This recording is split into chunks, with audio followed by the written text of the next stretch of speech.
noite a todos. Boa noite, meus irmãos queridos. Que a paz de Jesus esteja conosco, né? Nos envolvendo, nos abraçando e que nós possamos sentir a presença deles, que estão aqui muito antes de nós, preparando esse ambiente, florindo, perfumando, higienizando, tudo para nos receber. Então, que nós possamos realmente, né, nesses poucos momentos que aqui estaremos, sentir a presença deles. Os nossos mentores vieram conosco, estão aqui, ó, do nosso ladinho, né? Então, é gratificante saber que nós nunca estamos sozinhos, sempre temos um amigo querido, né? Se não aquele que nos livra daqueles escorregões que a gente dá, tropeçar na pedra e tudo mais, mas temos muitos outros irmãos que nos ajudam. Então, que todos nós tenhamos nessa noite de hoje a grata felicidade de estarmos aqui mais uma vez. E ao público do Facebook, muito boa noite, obrigada por vocês estarem aí, que nós possamos ter uma noite abençoada.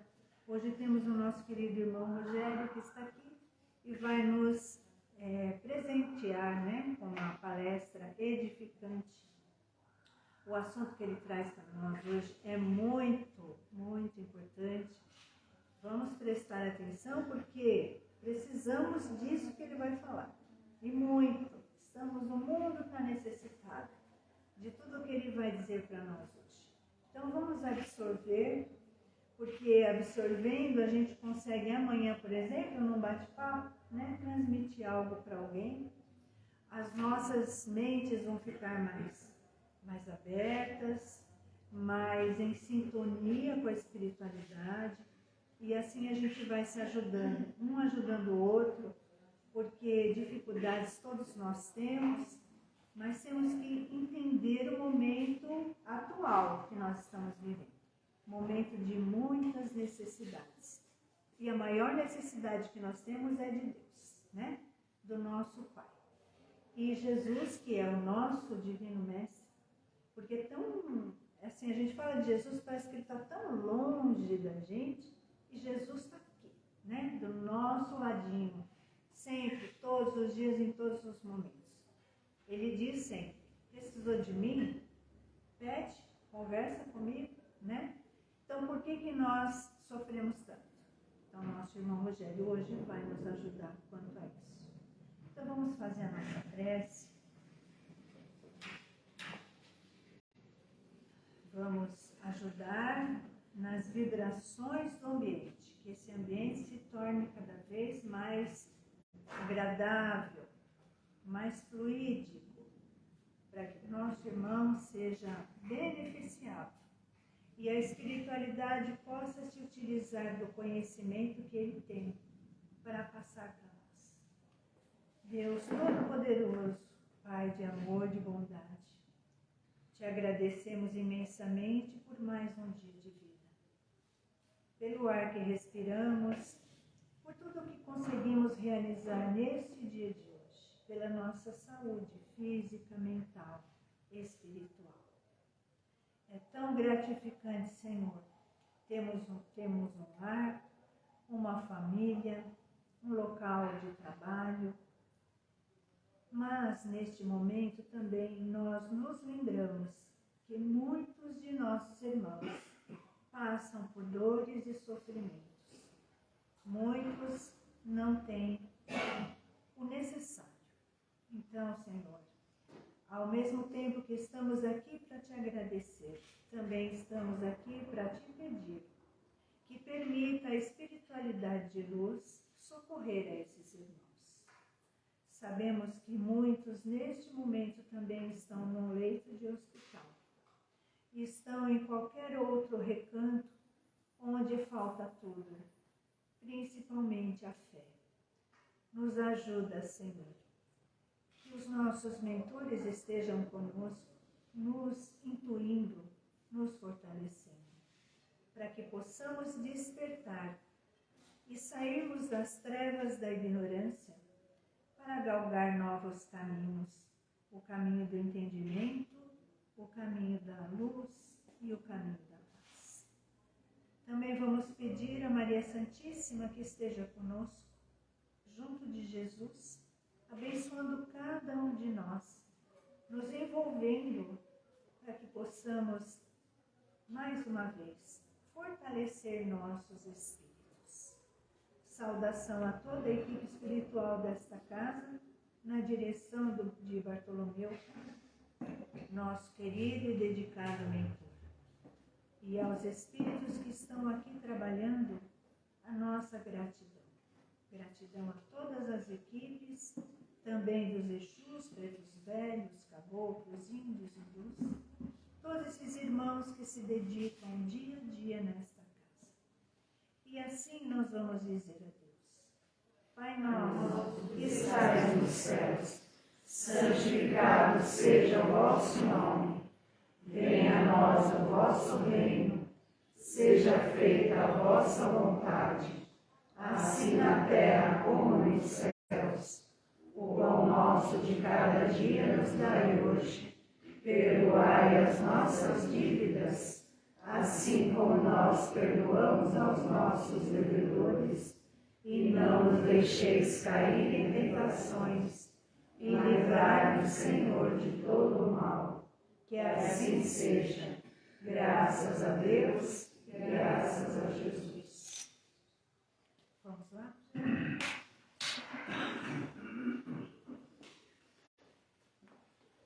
Queridos irmãos, boa noite. Boa noite. Boa noite aos irmãos que estão nos acompanhando pelo Facebook. Que a paz de Jesus seja com todos.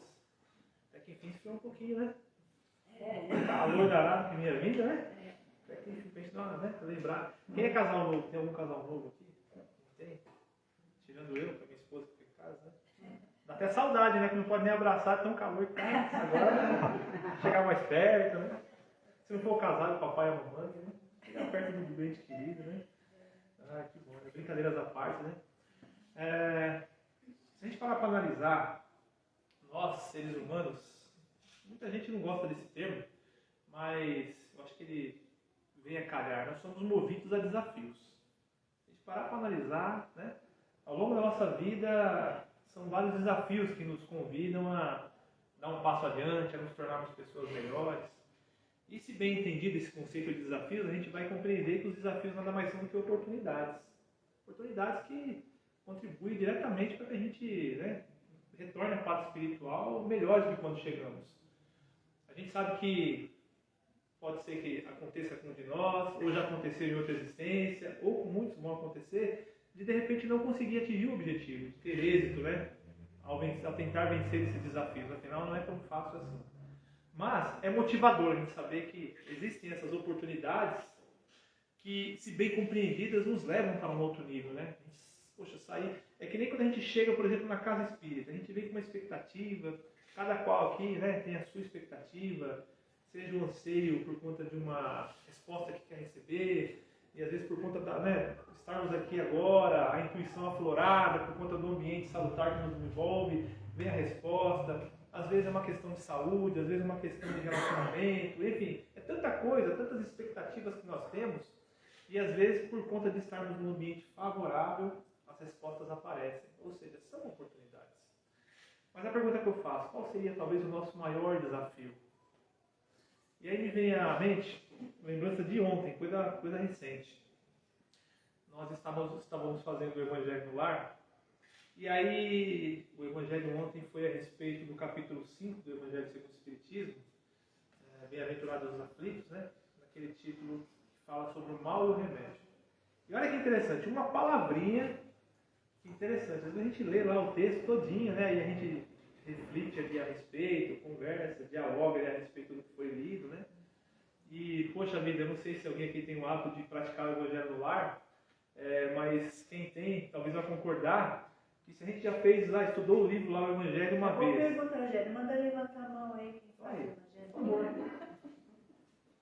A maioria, que bom, que ótimo. Fica o convite para a minoria, então. Tá? Vamos fazer. Ó, o Evangelho no Lar, gente. Deixa eu fazer uma brechinha aqui, uma pausa aqui. É maravilhoso. O Evangelho no Lar, para nós que ou somos espíritas, ou compartilhamos desse ideal, ou somos simpatizantes, para nós que de alguma forma convivemos com o espiritismo, certas situações ficam muito claras para a gente, certas respostas para algumas perguntas que talvez, se nós não tivéssemos o conhecimento que o Espiritismo nos oferece, seria mais difícil. E muitas vezes algumas dificuldades, né? Aquelas situações que, poxa vida, o dia não rolou muito bem hoje, sabe? Aconteceram coisas, alguns entraves que não foi legal, me deixou meio chateado, sabe? A doutrina espírita traz respostas para essas coisas. E também traz reforços, e um dos reforços maravilhosos é a prática do Evangelho no Lar. Imagine que o Evangelho no Lar é a oportunidade que nós temos de abrir as portas espirituais do nosso lar para espíritos elevados estarem conosco, através da nossa intuição, transmitirem informações, transmitirem conselhos, nos orientarem durante o momento, né, da prece, mas também do estudo do Evangelho.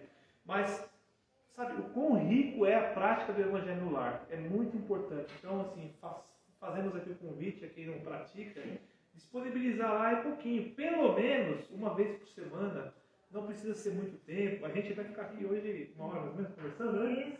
Mas não precisa ser tudo isso não, 10 minutinhos, 15 no máximo ali, né? Mas que a família consiga se reunir, é uma oportunidade de quem pode, com os seus familiares, se reunirem, sabe? Porque ainda mais nos dias atuais, essa vida louca que a gente está levando, o trabalho, os compromissos do dia a dia, às vezes a gente não se dá conta que não está dando tempo de parar um pouquinho para conversar com o nosso familiar. Às vezes a gente não está tendo esse tempo. Às vezes a gente não tem esse tempo de parar com o nosso filhinho, com a nossa filhinha. E aí, como é que foi na escola hoje? Sabe? E ter aquela troca de ideias ali. E, de repente, a prática do Evangelho no lar é mais um gatilho que vai estimular o retorno desse hábito tão saudável, que é interagir com os nossos familiares. Olha, se for só por isso, já estamos com o dia ganho. Sabe? Além das outras tantas coisas que o Evangelho no lar nos proporciona. Essa influência salutar do plano espiritual, a proteção que recebemos. À medida que nós praticamos o Evangelho no lar, ficamos fortalecidos espiritualmente. Nós estamos em processo de amadurecimento, e esse amadurecimento vai se fortalecendo. Então, poxa, imagina que no dia seguinte, a gente vai ter o nosso cotidiano, cada qual tem sua vida para levar, tem o seu dia de trabalho, e aparecerão ali oportunidades que vão desafiar, né, o nosso desenvolvimento moral. E quando a gente faz o Evangelho no lar, hoje mesmo aconteceu comigo, sabe? No bate-papo ali em casa, com esposa, filhas, né? Quem já viu minhas filhas aqui vai se lembrar. E aí, lembrando de uma situação, de uma pessoa de outra, comportamento de um de outro, é natural que a gente faça essas análises, né? Aí um fala, pô, mas lembra do Evangelho. Olha o que o Evangelho falou, então toma cuidado, vigia, não é? Então o Evangelho é como se fosse um policial nos avisando, não passa do limite, senão você vai ter problema. Então até para isso o Evangelho nos ajuda. Tanta coisa boa, então fica o convite aqui, né, esse parênteses aqui, para a prática do Evangelho no lar. Só tem... Como faz? Maravilha. Recomenda que seja feito da seguinte forma. A gente recomenda que seja feito com o Evangelho segundo o Espiritismo, mas pode ser com outro livro, pode ser até com a Bíblia, tá? E inicia-se a reunião das pessoas, se possível, quando a gente pode se reunir com a família, tem pessoas que não conseguem. Eu tenho amigos, por exemplo, que são de religiões diferentes, né? Por exemplo, um amigo que é espírita e sua esposa é evangélica, então eles não têm essa prática por conta da questão religiosa, né? Apesar de viverem em plena harmonia, mas são divergências de conceito mesmo, é normal. Mas assim, vamos falar pela maioria, né? Então o ideal é que a família se reúna, escolha um dia e um horário, né? E assuma esse compromisso. Porque quando a família assume esse compromisso, naquele dia e naquele horário de praticar o Evangelho no lar, está automaticamente também fechando esse trato, esse pacto, né, com os bons espíritos, com os nossos mentores, com aquela equipe espiritual que ficará responsável por nos orientar e por nos amparar durante aquele momento. Fazendo uma comparação, por exemplo, a Beth citou aqui no início dos trabalhos essa relação, essa referência aos espíritos que estão aqui nos orientando, nos amparando, né, nos abençoando com sua presença. Da mesma forma no Evangelho no lar. Então, feito isso, né, assumir o compromisso, aí é ideal que a família converse antes para fazer um planejamento certinho, para evitar que tenha o mínimo possível de refugos, né? A gente evite o máximo não fazer. Então, por exemplo, na nossa casa a gente escolheu aos domingos às 17 horas.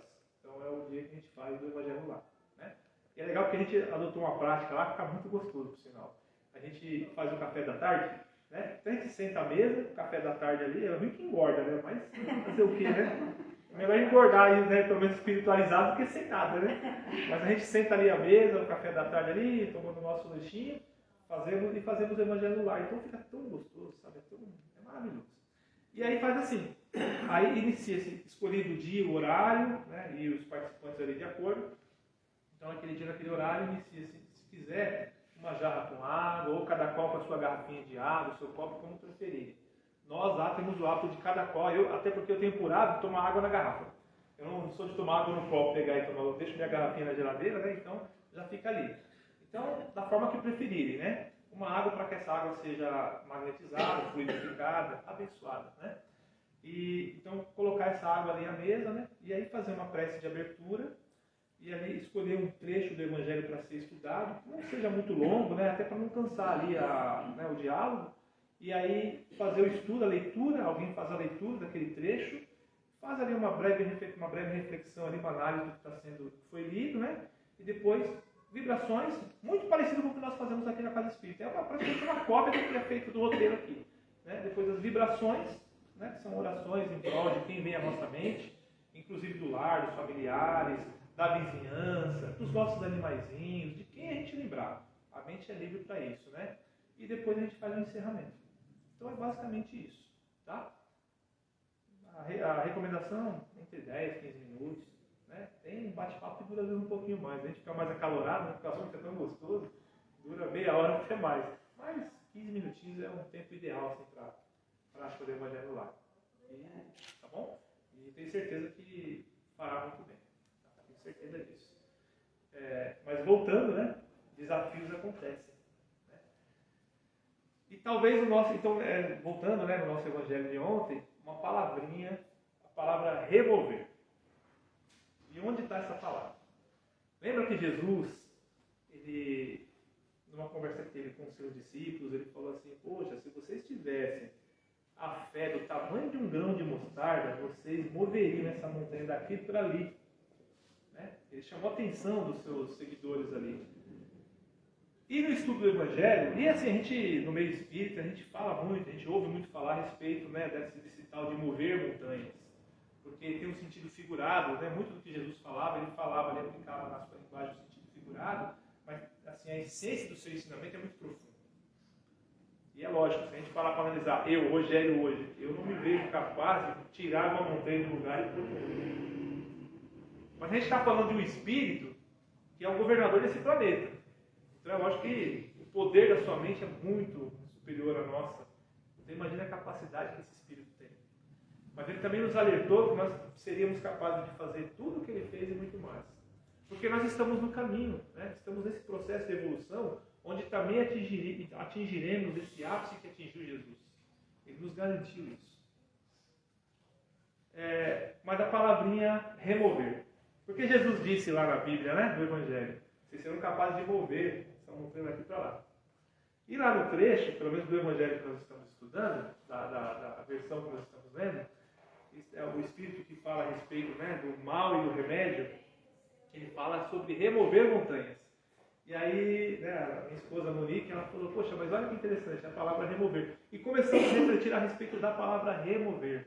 Mover é quando a gente pega uma coisa e coloca dentro ali. A gente move, né? Mexe aqui. Isso é mover. Agora, remover. Olha que interessante. Remover é retirar. É tirar da frente, é eliminar. Não é verdade? E aí, o que seria esse remover montanhas? E vem de encontro esse nosso desafio. Né? O nosso maior desafio talvez seja remover as nossas montanhas. Remover, não é mover, não. Porque se eu mover, eu tiro ela de lado aqui, mas ela está me incomodando o tempo todo. Eu estou olhando para ela o tempo todo. Essa montanha está aqui, ó, me incomodando. Eu tirei ela da frente. Né? E o conceito de remover montanhas, olha que interessante. Que a gente acaba falando sobre as nossas dificuldades, as nossas más tendências, é o nosso egoísmo, é a nossa inveja, é a nossa maledicência, é o nosso medo, a nossa insegurança, não é verdade? É a nossa, talvez, o mau hábito de falar do semelhante, são os nossos defeitos. Essas são as nossas montanhas. É o que nos prende, né, a uma condição inferior, ao que nos prende aos sofrimentos. Nós estamos num mundo de provas e expiações porque temos tantas montanhas a serem removidas. São tantas montanhas. Nesse processo de construção desse ser melhor, nós estamos aí, né, construindo montanhas. E nós precisamos precisamos eliminar, tirar da frente essas montanhas, remover de vez, sabe? De forma que elas não existam mais. É isso que nós precisamos fazer. E o conceito de remover montanha é tão interessante, porque se a gente parar para analisar, Jesus poderia ter falado assim, olhado para o monte, o muro das lamentações, e falado, se vocês tivessem fé do tamanho de um grão de mostarda, vocês seriam capazes de remover esse muro aqui. Mas ele usou o termo montanhas. E por que eu estou citando o muro? Porque a gente tem uma parede aqui na frente, não é? E o que a gente imagina quando a gente vê uma parede na frente? E eu preciso passar para cá. Para mim, mudar de nível, para tornar uma pessoa melhor, eu preciso atravessar essa parede, eu preciso atravessar essa montanha.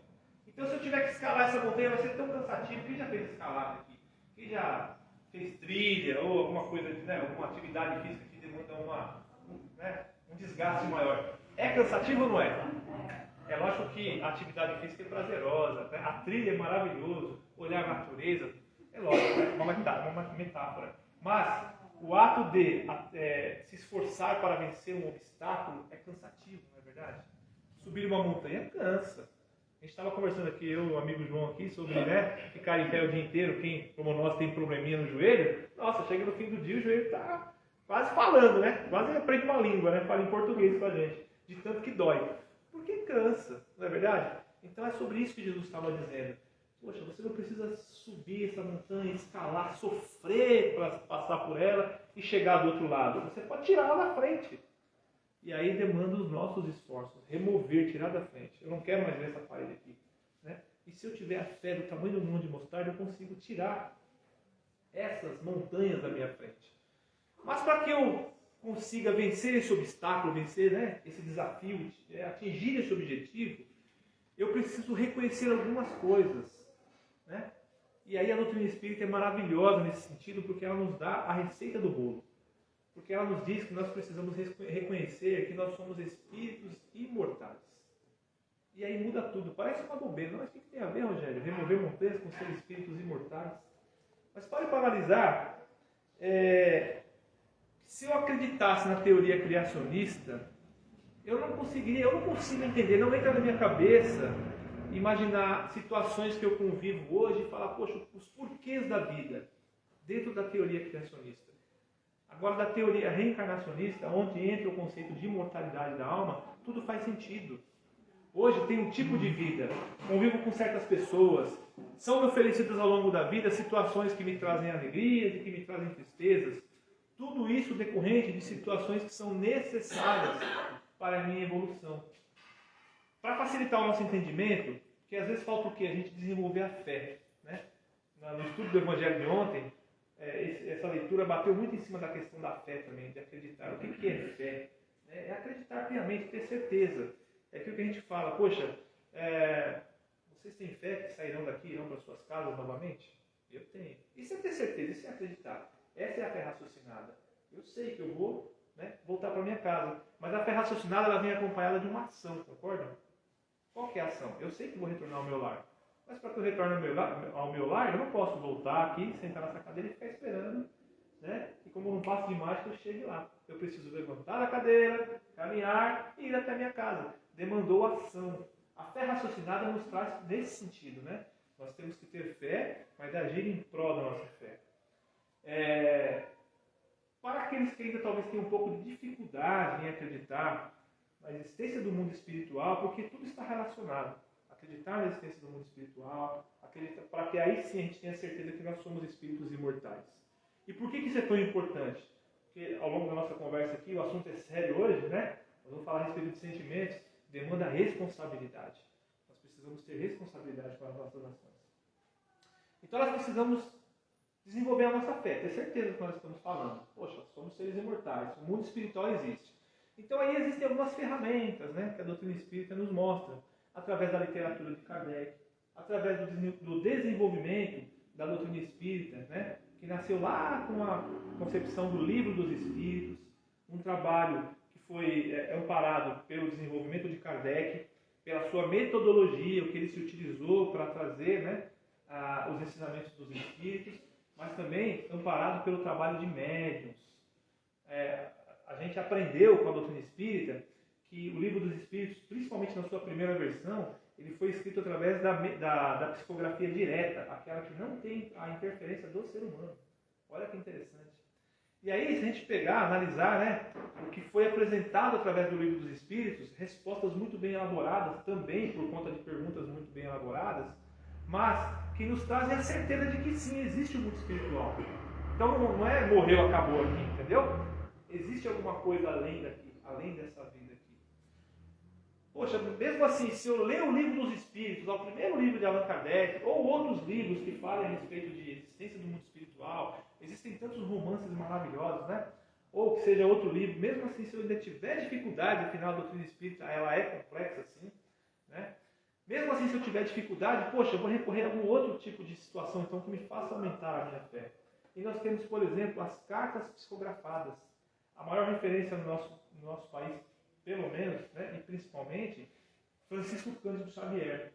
Gente, quantas pessoas não foram atendidas e socorridas pelas mãos daquele médium, daquele espírito iluminado, que escrevia cartas para pessoas que estavam ali, como cada um de nós aqui, com a sua expectativa, esperando alguma coisa, não é verdade? A gente quer uma resposta, a gente quer um alento, né? Ou pelo menos manter a nossa alegria do bem viver, não é verdade?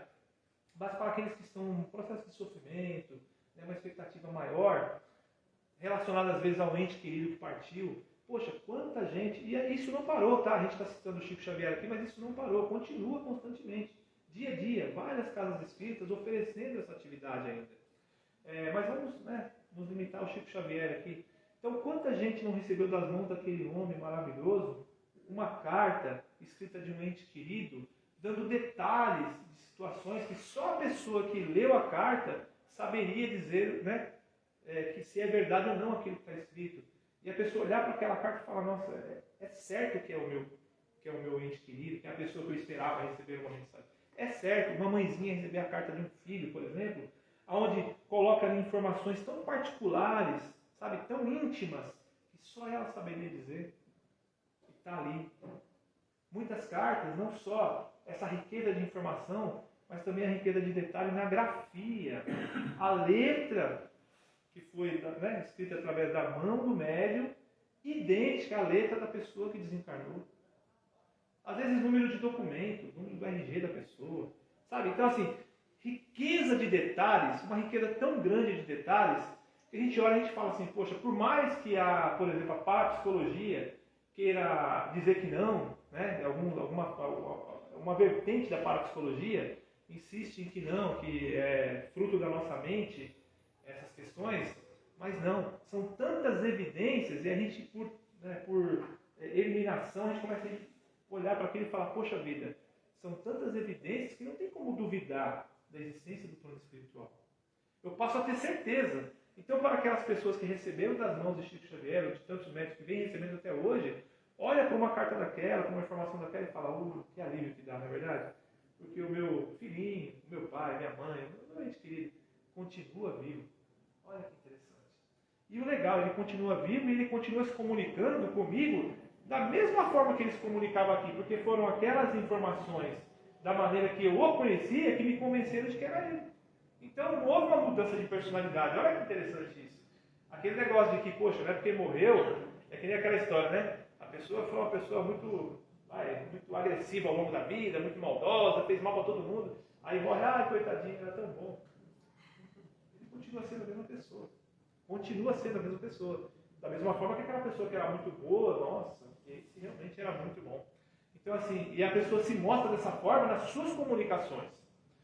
Por outro lado, se a gente aprofundar um pouco mais esse assunto, em sessões mediúnicas, por exemplo, pessoas que têm muitas dificuldades ainda, né, na sua personalidade, né, aparecem em comunicações em sessões mediúnicas, por exemplo, oferecendo muita dificuldade do diálogo, por exemplo, onde o médium precisa filtrar muito o que vai ser falado, porque de repente sai até coisas que não devem ser faladas. Sabe, palavras de baixo calão, sentimentos muito negativos, porque a pessoa ela é exatamente aquilo que era aqui. Sabe? Ela está no processo, ela só mudou de endereço, só mudou de dimensão. Ainda assim, né, citando uma outra situação interessante, quem gosta de assistir Netflix aí, né, eu estou assistindo uma série muito interessante que chama, como é que chama? Vida Após a Morte, se não me engano, com o Tyler. É um norte-americano, um garoto, E ele é um médium, e é interessante a maneira que ele traz as informações. Ele acabou, por conta do seu dom, ele acabou construindo uma empresa praticamente, né, que oferece esse serviço lá. Eles tratam de maneira um pouco mais, não tão assim, emotiva como nós tratamos aqui. E ele oferece, né, para pessoas que se inscrevem lá no seu site, ele vai até a pessoa, ele faz uma leitura para a pessoa. E é legal porque ele pega um caderno e começa a rabiscar, só rabisco mesmo, sabe? Não escreve nada, tá? E ele começa ouvindo as informações, e ele vai transferindo aquilo que ele está sentindo, que ele está recebendo, e a pessoa que está ouvindo vai relacionando aquilo que ele está informando e vai fechando ali, montando o quebra-cabeça para a pessoa. No fim das contas, em resumo, traz um alento para a pessoa também. Né? E por que eu estou dizendo isso? Porque nós estamos percebendo que não é coisa de espírito, a mediunidade, né? Essa comprovação da existência do plano espiritual, de que nós, quando partimos daqui, continuaremos vivos. Não é coisa de espírita, é coisa de espírito. Espírito encarnado e espírito desencarnado. Não é à toa que isso está acontecendo no mundo inteiro. Né? Esse menino nem se diz espírita e faz um trabalho maravilhoso. Quanta gente também não é ajudada através das suas leituras. Então, é importante que a gente tenha conhecimento disso, para que a gente fortaleça a nossa fé. Porque tudo que a gente vier a estudar, que a gente vier a comentar, que a gente vier a analisar a partir daqui, a gente vai estar sempre amparado na questão do, eu sei que o mundo espiritual existe, eu sei que quando eu sair daqui, eu continuarei vivo. Então, volto naquilo que eu falei, aumenta a minha responsabilidade. E aí, diante disso, olha que interessante, esse processo, desse desafio que nós temos que vencer. Alguém lembra aqui quando era criança? Alguém se lembra de quando era bebezinho? Eu não me lembro, faz tanto tempo, né? Mas, geralmente, quando a gente é bebezinho, né, mais feinho que seja, o caboclo nos dias de hoje, mais feinho que seja, ele já foi lindo o dia, não é verdade? Quando ele era um bebezinho, ele era a coisa mais linda do mundo. Olha que gracinha, que fofinho, que cheirosinho, não era? Não era assim com a gente? Eu já fui tão lindinho, gente, sabe? Minha mãe pegava eu no colo dela, né? Seu João, você não era lindo? Tua mãe pegava no colo, né? O papai, pra mamãe era, mas pro resto não sei Isso dá um conforto pra gente? não. Sabe que já foi bonito um dia? O pai concorda, né? Então, né? Não tem, é igual, meu Deus do céu. O duro é que a gente acredita tanto, hoje, por exemplo, eu acredito tanto que eu falei, acho bonito. Eu lembro daquela. A minha mãe esses dias me deu até uma foto, né? Tá bem em casa, mãe. Uma foto de quando eu tinha uns 3 aninhos, né? A gente morava lá em São Bernardo, tá? É legal porque a gente morava num barraquinho de madeira até, né? E aí minha mãe falou, aí eu fiquei enchendo o saco dela, que ela tinha, sabe aquelas fotos daqueles binoclinhos lá, pequenininho, pendurado assim? Então. Aí ela tem lá uns guardados lá, né? Aí eu, mãe, só podia pegar um dia pra gente voltar a ver. É nostalgia, eu gosto de ver essas coisas, né? Aí, tá guardado, tá escondido. E eu vi que ela não queria muito, né? Se gastar pra procurar aquilo lá, tava tudo bem guardado. Aí até que um dia ela foi, acho que foi no meu aniversário agora, foi em fevereiro. Aí ela me deu de presente um quadrinho com uma daquelas fotinhas minhas, eu pequenininho, né? Com o meu bolinho de aniversário assim. Né? Eu falei, era lindo, né? Mas o fato é que, quando a gente é criança, nós estamos ali naquele processo de início de uma nova oportunidade, uma nova vida, uma nova existência, né? E a criança, o que faz ela chorar? Geralmente é fome, não é? Necessidade, é uma fominha, né? Criancinha, um bebezinho lá de meses de vida, né? Recém-nascido, começa a dar aquela dorzinha no estômago, porque está com fome, quer mamar. Aí a mamãe rapidamente vai lá, pega no colo, já dá o leitinho, né? Dá um tetê, não é assim? Ou uma cólicazinha, e a criança chora. Tem criança que chora de, né, garganta de megafone, não é verdade? Então, mas porque tem uma necessidade, né? Ou é fome, ou é uma dorzinha. Mas aquele chorinho passa rápido, não é verdade? Não demora muito, né? Aquele chorinho ali, mamou, acalmou a criancinha, aí coloca ela aqui, aquele tapinha nas costas, aí ela solta aquele trovão. Vai a gente, né, bonitinho, né? Do passado fazer isso hoje, né? Bonitinho, né? Dá um tapinha nas costas, né? Imagina. Mas é assim, não é? A criança ela chora, se agrada, dá um colinho, faz naná, dá o leitinho. Eu lembro que tinha até uma simpatia, até quando dava cólica, colocava a colher de madeira aquecidinha na barriga, né? Para aliviar a dor, não é verdade? Então tem as artimanhas das mamães aí, eu me lembro disso aí. Então assim, mamãe acolhe o filhinho. Né? e atende às suas necessidades, para que ele pare de chorar. E aí o tempo passa, a criancinha cresce, né? Aí ela vai para a escolinha, lá seus 3, 4 aninhos, aí ela vai se relacionar lá com a professora, a tia da escola, ela vai se relacionar com os coleguinhas. E aí o que acontece lá? Nessa fase, o que faz essa criança chorar? Geralmente, ela caiu lá, tropeçou, se machucou, doeu na hora, ou teve um entreveiro com um coleguinha lá, porque acontece, né, de se desentender, não é verdade? E aí, no entreveiro ali, um empurra o outro, e aí começa a chorar, aquela briga. Mas vocês podem parar para perceber, não dura muito, não é verdade? Não dura muito. A criança ali, um empurra o outro, briga, vira a cara, sai um chorando para cá, um chorando para lá. Daqui a pouco a tia da escola junta todo mundo de novo, faz um carinho. Da hora do papá, vai todo mundo papar ali, fazer seu lanchinho, está tudo bem de novo. Não dá meia hora, está todo mundo brincando, feliz de novo, como se nada tivesse acontecido. Não é verdade que é assim que acontece? É assim, gente. E aí o tempo vai passando, a gente chega na adolescência, aí o que acontece? Aí o nosso choro, a gente começa a se incomodar com certas situações, né? É o coleguinha que nos ofendeu, e aí eu começo a me incomodar, só que esse choro dura um pouquinho mais. Esse incômodo começa a se estender um pouquinho mais. E aí eu vou envelhecendo, não é? Aí eu começo a me relacionar na escola, começo a trabalhar, já na fase adulta, aí começo a ter novos amigos, colegas de trabalho, a namoradinho, enfim.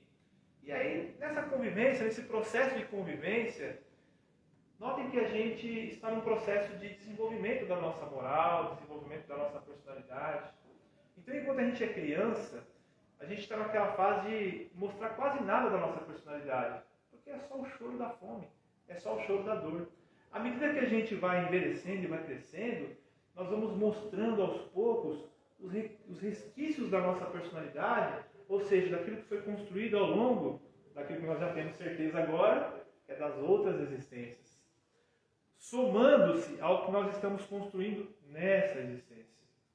E olha que interessante, fazendo outro parêntese, esse processo de desenvolvimento e de construção da nossa personalidade é de crucial importância o comprometimento dos nossos familiares, dos papais e das mamães, para que nós tenhamos êxito e esse desenvolvimento da nossa personalidade seja o mais positivo possível.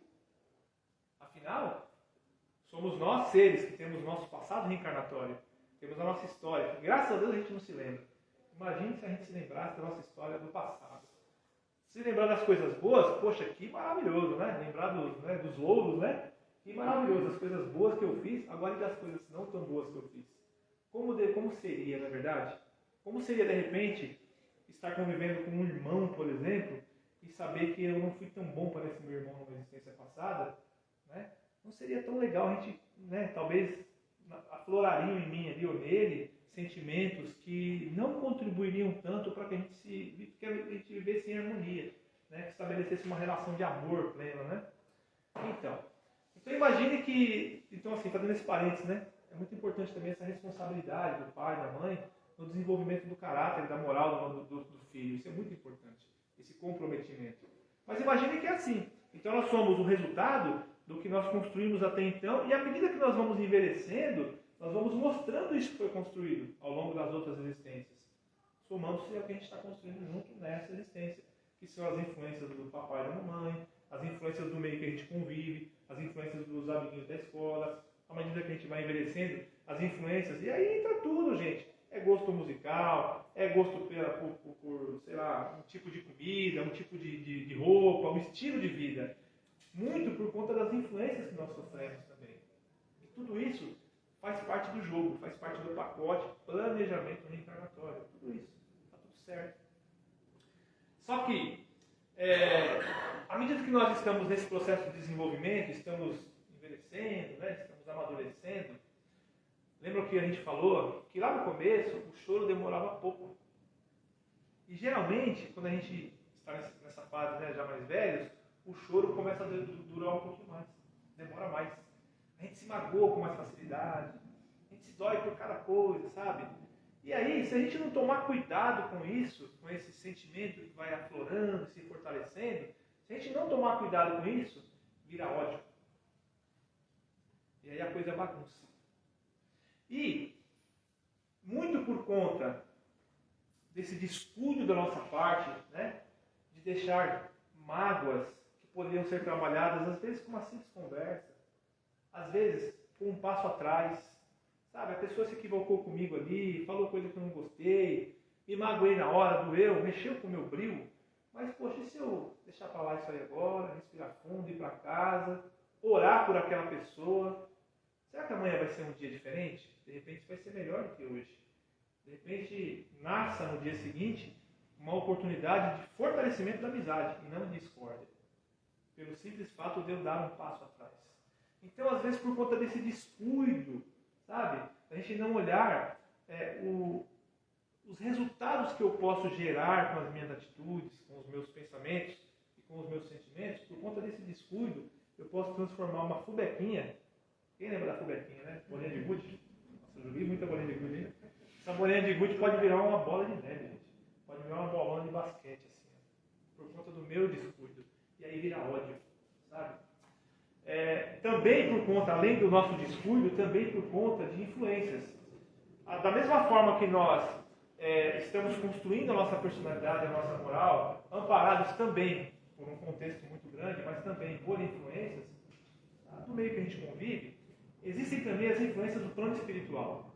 Kardec pergunta isso no Livro dos Espíritos, né? Se nós somos influenciados pelo plano espiritual. E eles respondem, muito mais do que vocês imaginam, chegando até vos conduzir. Então olha como é sério isso, gente. Nós somos influenciados praticamente o tempo todo. Olha por que é legal o Evangelho do Lar. Porque ali é a oportunidade de sermos influenciados positivamente. Influenciados em sentido ao bem, ao amor. Agora, se a gente baixar a guarda, se a gente se magoar com facilidade, aquele processo de mágoa se estender muito, eu me pergunto que tipo de influência eu estou sofrendo. Já sei que existem influências. Divaldo Pereira Franco, eu assisti um videozinho, uma entrevista que ele fez dias atrás, né? Eu não me lembro agora de qual data foi, acho que foi de 2020, se não me engano. Ele estava com 92 anos, ele tem 95 agora, foi 2020. Ele falando que ele foi fazer uma conferência na Federação Espírita do Paraná, e aí na entrevista ele disse que em um momento lá, ele ficou muito incomodado. Ele se sentiu influenciado por obsessores, ele disse que ele viu um grupo de espíritos ali, obsessores, que queriam prejudicar o evento. E prejudicando ele, desestabilizando Divaldo. Ó, gente, eu estou falando de Divaldo Pereira Franco. Olha na coisa. Nós, né? Não é Rogério não, tá? É Divaldo Franco. Rogério é mais fácil desestabilizar. Agora o Divaldo Franco, gente. Um espírito daquela hierarquia, né? Ele confessando isso. Ele se sentiu incomodado. Ele falando que chegou a ponto, ele recebeu os amigos ali, ele falou depois que ele foi embora para casa, ele falou que ele, em certo momento, ele não estava nem assim, sintonizado com o plano encarnado, porque tão influenciado que ele estava se sentindo. E ele falou, eu peguei no seu carro pro hotel, né? Eu peguei o celular e comecei a mexer no celular, mas era para distrair, né? Para não dar a impressão de que eu estava sendo, né, envolvido naquele momento ali por espíritos malévolos. Olha que coisa interessante. E ele falou que chegou a sentir vontade de ir embora. Ele falou que ele queria sair dali e ir para casa, ir embora. Ele não queria fazer a palestra. Olha a que ponto chegou essa influência. E ele fez o quê? Ele recorreu a Jesus através da prece e ele falou, Senhor, não por mim, mas por aquelas pessoas que vão ali, né, receber esse evento, participar desse evento, por eles, me ajuda. E aí ele conta que, né, os mentores chegaram até ele e falaram, deixa com a gente, nós vamos te ajudar. Você vai falar lá, é como se fosse você falando, mas nós vamos, né, nos apropriar do seu aparelho e nós vamos te ajudar. Só não deixa as suas influências pessoais nos atrapalharem. Enfim, ele falou que conseguiu fazer a palestra. Então essas influências elas podem acontecer de toda forma, gente. De toda forma. E fica um alerta aqui para todos nós. Né? Quando nós estivermos nos sentindo tristes, nos sentindo magoados, essas coisas, sabe? De repente até está sentindo ódio de alguém, né? Que é muito grave. Se perguntar, será que eu não estou sendo influenciado? Sabe? Se perguntar, oh Deus, então me ajuda. Não deixa essas influências ir mais longe do que já estão indo, que eu consiga me livrar disso. Que esses irmãos que estão querendo, né, de alguma forma prejudicar seja quem for, que eles também sejam amparados, né, no ambiente de luz, para que o bem prevaleça. Então é muito importante que a gente faça isso. Né? E então assim, é importante saber que existem também não só as influências. Poderia fazer uma pergunta? Sim. Comigo acontece às vezes, vendo uma pessoa que eu nunca tinha visto antes, mas por algum motivo vai conversar, ou vai ter uma ideia, vai ficar perto, mas essa pessoa nunca te fez nada, porque você não conhecia, mas tem alguma coisa que não dá certo, não bate, você fala assim, puxa, essa pessoa não me fez nada, mas sabe, só de olhar já parece que não vai dar certo uma amizade. O santo não bate. Você emenda e tem alguma relação com o que agora está. Faz sentido sim, porque é assim, nós, a gente precisaria de mais uma hora aqui, né, velho, para falar tudo isso. Mas assim, nós reencarnamos dentro de um planejamento, né? Então, muitas vezes, existem pessoas que não estão em condições de escolher o que precisa viver na próxima encarnação. Tem pessoas que não precisam, não conseguem escolher. Mas, elas pelo menos têm ciência do que foi planejado para o seu bem. E envolve, eu até recomendo um livro para o senhor ler. Esse livro chama-se E a Vida Continua. Tá? É um livro escrito por Francisco Cândido Xavier, de André Luiz. Tem até o filme, né? Que ele Tem o pode filme. ver no YouTube. Exato, tem um filme no YouTube. Tá? E a Vida Continua. Ele vai responder essa sua pergunta. Por que o que acontece? Nós reencarnamos dentro de um contexto onde se faz necessário situações. Não é assim, você vai cair no buraco. Não é assim, você vai reencarnar e vai ter que cair no buraco. Mas você vai reencarnar num lugar onde tem um buraco. Entende? Você não vai bater o carro, mas você vai reencarnar numa condição onde você possa ter um carro. Né? Se assim quiser, lógico. E aí, situações que favorecem, de alguma forma, que a gente possa experimentar aquilo que nós estamos em processo de desenvolvimento. Dentro dessas situações que favorecem o nosso processo de desenvolvimento, conviver com certas pessoas. Existem pessoas que nós, às vezes, esse sentimento de o santo não bater, é porque de alguma forma tivemos algum tipo de relação em existências passadas em que pode ser que tenha havido algum tipo de entreveiro nessas relações, gerado algum tipo de mal-estar, mas que foi necessário a reencarnação para ambos e o desfazimento desse mal-estar. Só que, através de atitudes e comportamentos, nós vamos trabalhar para o desfazimento desse mal-estar, em prol do amor, com boas atitudes, gerando um bom relacionamento. Mas o sentimento está em nós. Por quê? Não é a lembrança direta, mas o sentimento que vem através da lembrança do nosso subconsciente. A gente não sabe o que aconteceu, mas alguma coisa nos diz, puxa, o santo não bate, não sabe? Às vezes assim, eu sei porque já acontece comigo também. Não desejo mal para aquela pessoa, mas se pudesse eu não queria estar com ela. Não é isso? Então. Mas, graças a Deus, porque é a oportunidade que nós estamos tendo de conviver aqui para desfazer esses males através do bom comportamento. Mas assim, até para a gente não se estender muito, senão o tempo não dá, mas eu recomendo para o senhor, se depois o senhor quiser até se aprofundar no conhecimento, poxa, conversa com a Beth, os trabalhadores da casa, tenho certeza que eles vão enriquecer a resposta dessa sua pergunta, com certeza. Mas o livro E a Vida Continua, acho que vai ajudar muito. Tá bom? Ajudei de alguma forma? Obrigado mesmo. Obrigado pela pergunta. É bom que divide com todo mundo aqui, às vezes é a dúvida de outra pessoa também, né? Então, para a gente ir encerrando, gente, ficou claro para a gente que se a gente não tomar cuidado com a forma que a gente conduz a nossa vida, nós podemos cair num buraco onde é difícil sair, não é verdade? Porque ele vai ser alimentado, esse buraco ser alimentado pelo ódio. E o ódio não faz bem nenhum para a gente, porque o ódio, ele causa chagas na alma, sabe? Para pensar, quando a gente algum tipo de sofrimento que nos assola, um remorso, vamos falar do remorso? Talvez seja mais fácil. Um remorso por alguma coisa que talvez eu tenha feito e, puxa, se eu pudesse voltar atrás, eu não faria aquilo, o remorso. Gente, incomoda, vou ser bem sincero, quem puder levanta a mão. Incomoda mais o remorso ou incomoda mais bater o dedão na quina da porta? Remorso. Na minha opinião, remorso. Não é verdade? Porque o dedão na quina da porta bate, dói um pouquinho, talvez um dia, 2 ali, e para de doer. Agora o remorso você fica lembrando daquilo, gente. Nossa, não tem dor pior. Né? E isso, o ódio leva a isso, a ter sentimentos nesse sentido. A gente citou remorso aqui para comparar O ódio é a mesma coisa. Ficar sentindo aquilo, poxa, só está machucando a gente. Sabe? É a chaga vindo de dentro para fora. Né? De repente contribuindo para o desenvolvimento de doenças físicas por conta de sentimentos que eu poderia ter evitado. Trabalhado melhor em mim. Pelo simples fato de eu desenvolver o quê? Paciência, resignação, humildade. Olhando para o meu irmão e falar, poxa vida, por mais que é difícil eu reconhecer isso, mas ele também vai ser um anjo. Jesus prometeu isso. Ele vai ser um espírito puro. E se eu vacilar, primeiro que eu. Primeiro que eu. Então por que eu não vou trabalhar em mim? Então assim, fazer a corrida do bem, na verdade? Ah, eu quero chegar primeiro que você, cara. Jesus está lá me esperando, com a mão estendida assim, ó. Então eu quero chegar primeiro. É a corrida do bem. Não é verdade? Eu quero virar espírito puro rápido. Ele vai trabalhar isso em mim.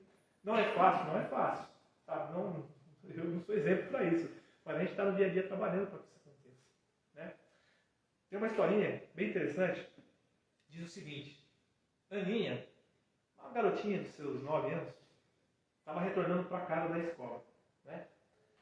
E aí, uma moça, uma garota, um amor de criança, sabe? Muito boazinha, muito amada pela sua família. Uma família muito harmoniosa. Só que nesse dia ela voltou transtornada. Ela voltou para casa, chegou batendo os pés, jogando a bolsa, aí o pai dela percebeu. Aí o pai dela, lembrando aquilo que a gente falou no começo, né? A importância dos pais observarem os filhos, né? O pai dela observou. E aí, ele falou, filha, Aninha, o que foi, meu amorzinho? O que aconteceu com você? Você está tão brava? Ai, papai, eu estou muito brava com o Pedrinho. Sempre o Pedrinho, né, gente? Pedrinho, né? Eu estou muito brava com o Pedrinho, papai. Mas o que aconteceu entre vocês dois para você estar tão bravo? Ah, papai, o Pedrinho me ofendeu lá na escola, falou isso e contou para o papai o que ele tinha feito, que a ofendeu tanto. Aí ele falou, ai filha, foi grave mesmo, nossa. Poxa vida. Mas o que você vai fazer? Ai, papai, se eu pudesse eu esmagava ele. Eu não sei. Começou só a falar, né? Coisa boa do menino, né? Imagina, uma criancinha com 9 anos, gente. Uma criancinha, né? Ainda bem que com 9 anos passa rápido, né? O choro não demora muito, mas naquele momento ela estava muito nervosa. Por conta do que o Pedrinho fez com ela. E aí, percebendo aquilo, aí ele falou, filhinha, tá bom. Vamos fazer o seguinte, vem cá. Aí levou ela no quintal, aí ele foi lá, na área de churrasqueira dele, tinha um saco de carvão, pegou aquele saco de carvão, abriu, né? E tinha umas roupas penduradas no varal, né? Que eles tinham lavado, uma camisa branquinha, né? Camisinha da escola dela, uma camisetinha da escola dela, branquinha, coisa mais linda. Aí ele pegou aquele saco de carvão e falou, filhinha, vamos fazer o seguinte, para você liberar esse ódio aí do Pedrinho, pega esse saco de carvão aqui, faz de conta que esse saco de carvão aqui é toda a raiva que você está sentindo dele. Está tudo aí dentro desse saco de carvão, tá bom? Tá bom, papai. E aquela camiseta sua lá é o Pedrinho. Pode tacar seu ódio todo nele. Pode, papai? Pode. Pegou o saco de carvão e começou. E jogava. Pegava o carvão. Gente, quem já fez churrasco aqui? A gente pega o carvão, o que vira a mão da gente? Nossa. E quando aquele restinho acabou o carvão, tem só aqueles 2 pedacinhos no final, a gente vira assim, né? Aí quando vira o que acontece? Aquela poeira preta, né? Enfim, é isso que foi acontecendo com ela. E ela jogando aquele carvão e pá! E aquele carvão, um batia na camiseta, outro pulava fora. Aí, até que uma hora acabou. Né? Aí ele voltou, ele fingiu que não estava vendo, mas estava observando. Aí ele voltou, e aí, filhinha? Terminou aí de jogar sua raiva? Terminei, papai. E como é que você está se sentindo? Olhou para ela assim, ela estava pretinha. E a camisa estava mais branca que ela. Né? Aí, papai, terminei. O senhor falou, está tudo aí. E aí, como é que você está se sentindo? Aí ela falou, estou um pouco cansada. Mas eu fiz. O senhor mandou fazer, eu fiz. Tá melhor? Agora tá. Então tá bom. Falou, agora vem cá. Aí pegou ela, levou para dentro de casa, foi em frente ao espelho. Aí falou, olha para você. Aí falou, tá vendo como é que você tá? Toda preta, toda suja. Aí falou assim, ó, todo aquele óleo que você jogou no Pedrinho, onde tá? Aí é você. Ó, você tá da cor do óleo que estava no saco de carvão.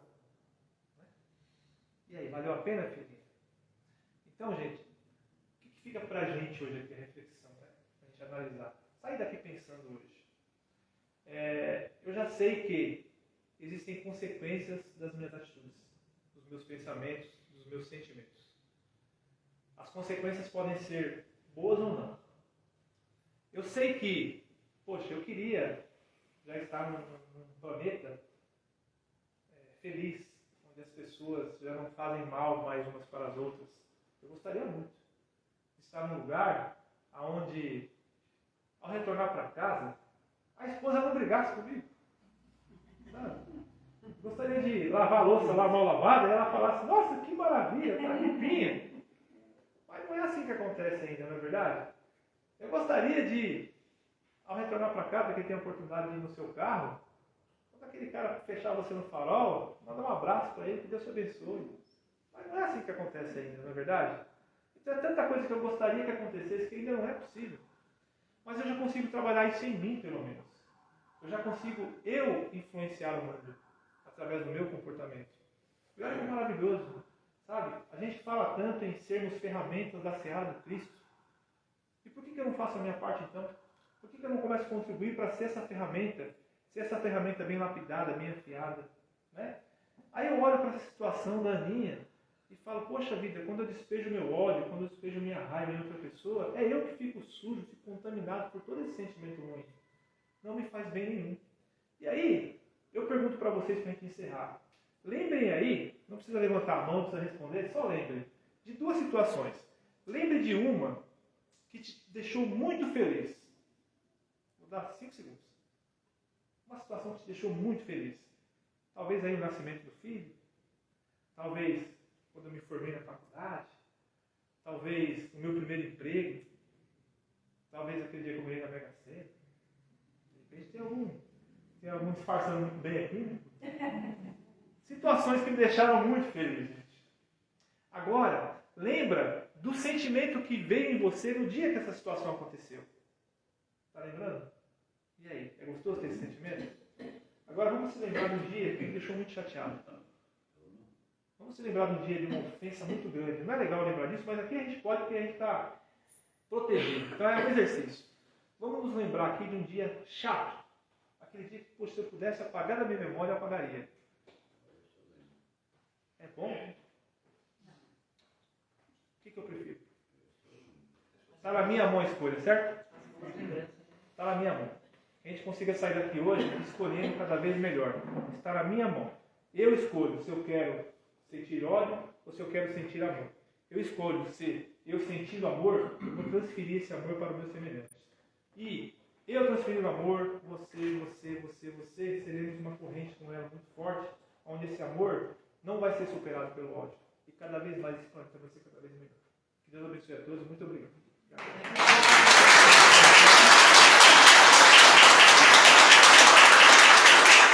Continue. Obrigada, Rogério. Obrigada mesmo.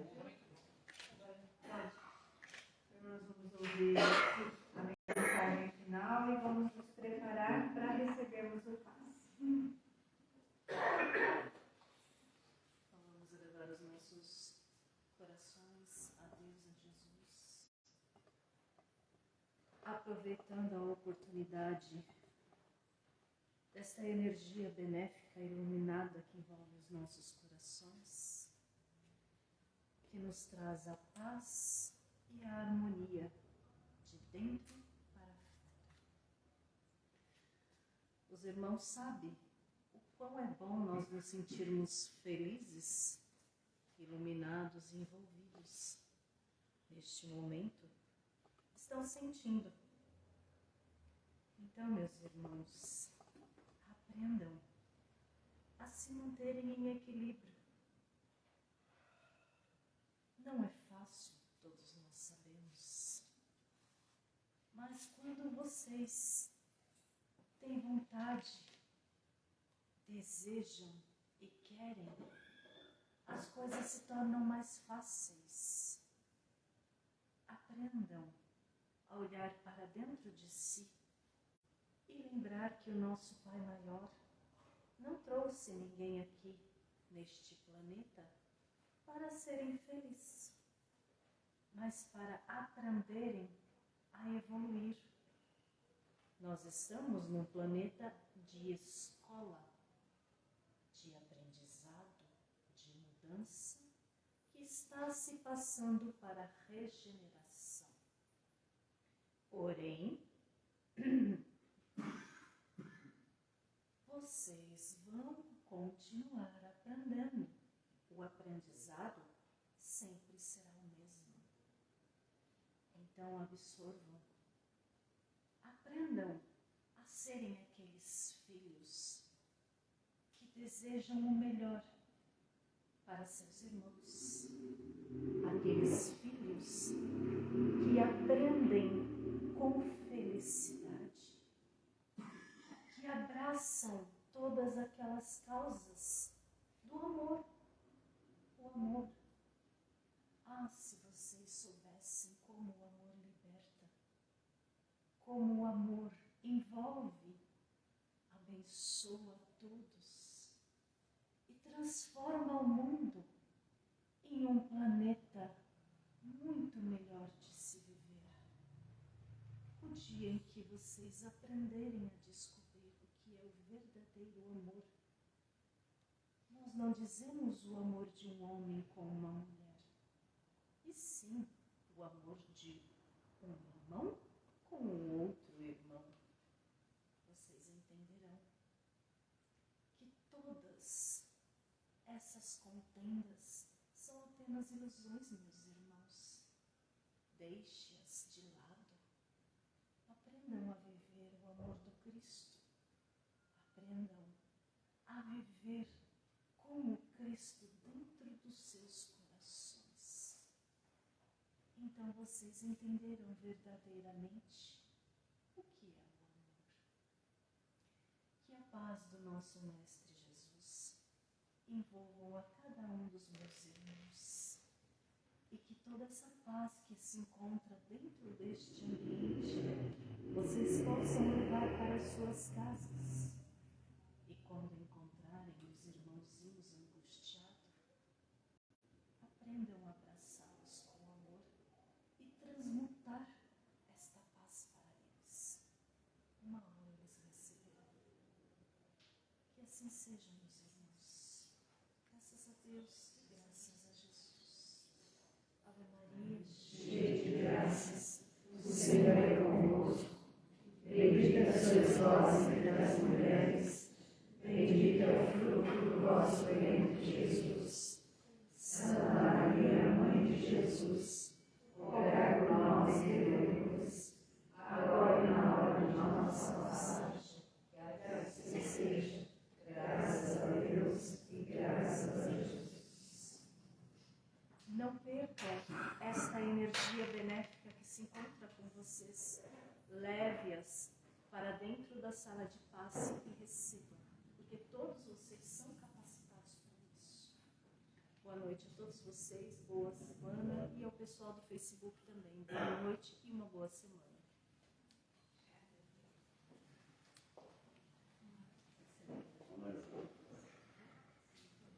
Obrigada pela presença de todos vocês.